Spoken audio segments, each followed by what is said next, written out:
हर घर में attach bath आम हो गया है, जहां टूथ ब्रश भी रखे होते हैं। बाथरूम में टूथ ब्रश रखना कितना नुकसानदेह है, ये बताया फैमिली फिजिशियन उज़्मा हमीद ने। फैमिली फिजिशियन उज़्मा हमीद ने बाथरूम में टूथ ब्रश रखने के नुकसानात और उससे बचाव की तदाबीर बताई।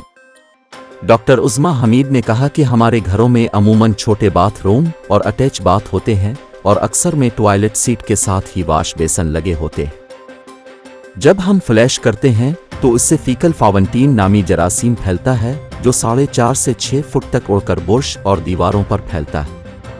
ये जरासीम के छोटे ज़र्रात होते हैं जो ढक्कन लगे बुर्श तक भी पहुंच जाते हैं। उन्होंने कहा कि सेहत के लिए ज़रूरी है कि बुर्श को बाथरूम बिलखुसूस जहां टॉयलेट और वॉश बेसन साथ लगे हों वहां हरगिज़ ना रखें, बल्कि कमरे में रखें, क्योंकि ऐसा न करने की सूरत में बज़ाहिर हम टूथ ब्रश करके दांत तो साफ कर रहे होते हैं, लेकिन वो जो हमारे जिस्म का गेटवे है, इसके ज़रिए कई वायरल बैक्टीरिया और फंगस अपने जिस्म में दाखिल कर रहे होते हैं, जो कई बीमारियों का सबब बनते हैं।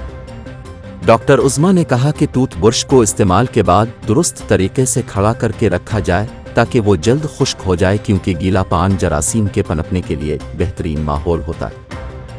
इसके अलावा टूथ ब्रश इस्तेमाल करने से पहले गर्म पानी से धो लें या फिर हाइड्रोजन पर ऑक्साइड और पानी के महलूल से साफ कर लें। इसके अलावा एंटीबैक्टीरियल माउथ वॉश के महलूल में भी कुछ देर रखने से टूथ ब्रश के जरासीम मर जाते हैं।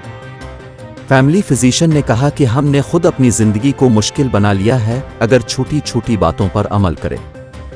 दांतों की सफाई पाबंदी के साथ मामूल बना लें तो हम एक सेहतमंद जिंदगी गुजार सकते हैं।